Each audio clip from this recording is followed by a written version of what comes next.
Duhai belahan hatiku, kau adalah bulan purnama, dan aku adalah bintang yang telah jatuh ke bumi karena merindukanmu. Aku sendiri dan kesepian. Sahabat karibku hanyalah bayanganku, dan bahkan kepadanya aku tidak berani untuk mengungkapkan kesejatian cintaku kepadamu. Aku takut ia akan menjadi iri dan berusaha merebutmu dariku.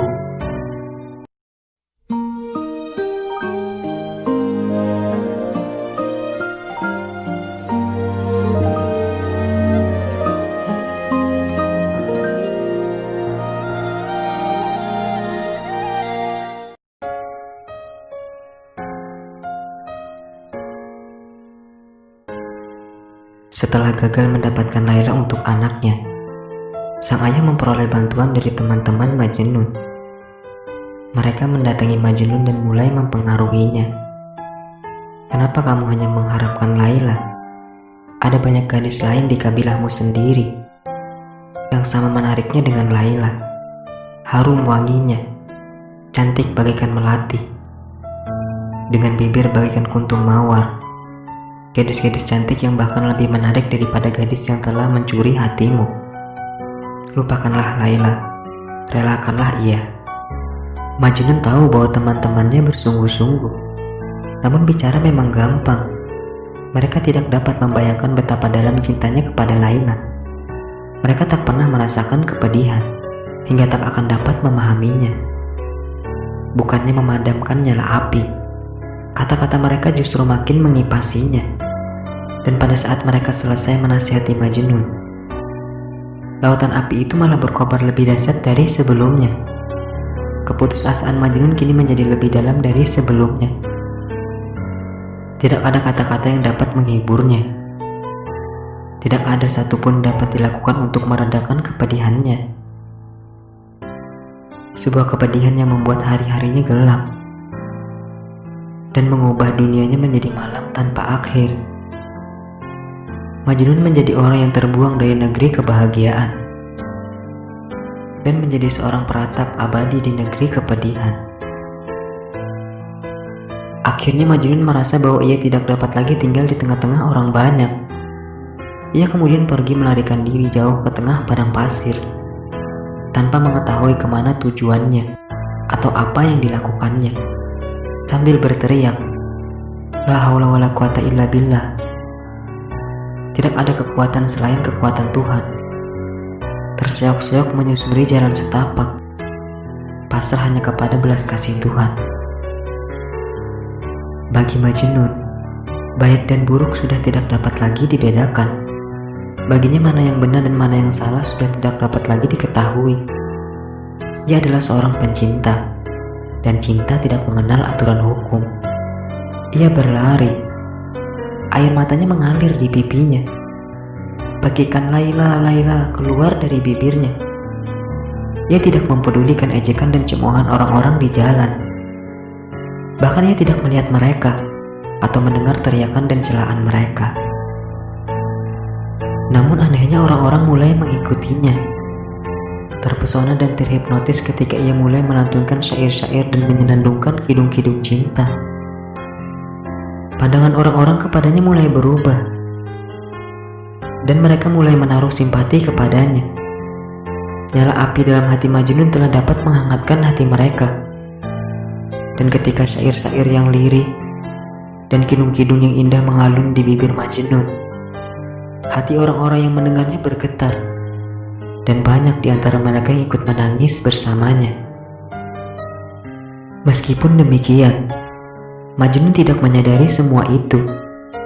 Ia tidak menyadari bahwa orang-orang sedang mengikutinya, seolah-olah ia telah terhapus dari kitab penciptaan, sehingga ia menjadi terlupakan. Hatinya telah hancur, gairah hidupnya telah padam, sayap jiwanya telah patah. Hingga akhirnya Majnun kehabisan seluruh kekuatannya dan jatuh terduduk, seperti dalam sholat.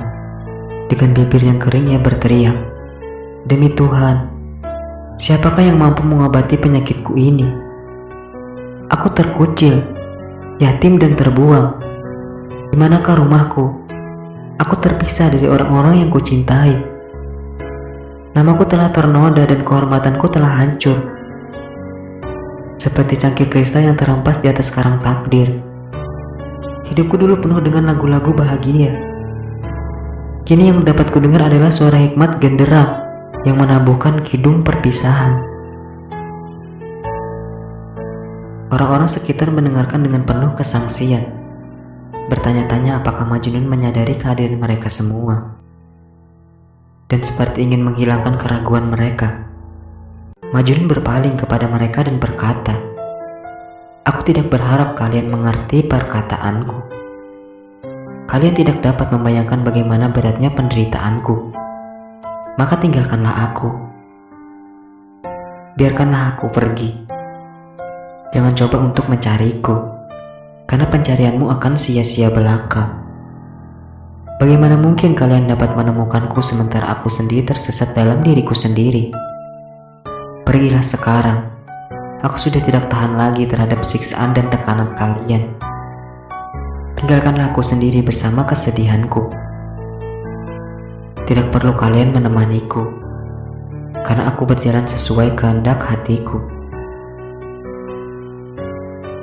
Namun Majnun sudah tidak memiliki kekuatan lagi untuk berjalan. Ia jatuh tertunduk ke tanah dan mulai memohon kepada kekasihnya untuk menolongnya. "Dailah aku terjatuh dan aku tidak lagi memiliki kekuatan untuk bangkit. Datanglah kepadaku, duhai belahan hatiku. Genggamlah tanganku, raih dan sentuhlah aku. Karena aku sudah tidak tahan lagi menahan kesepian ini. Kirimkan kepadaku salam agar jiwaku hidup kembali. Mengapa kamu tidak datang juga? Duhai kekasih, lakukanlah sesuatu. Demi kasih sayang Tuhan, hidup seperti ini lebih buruk dari kematian.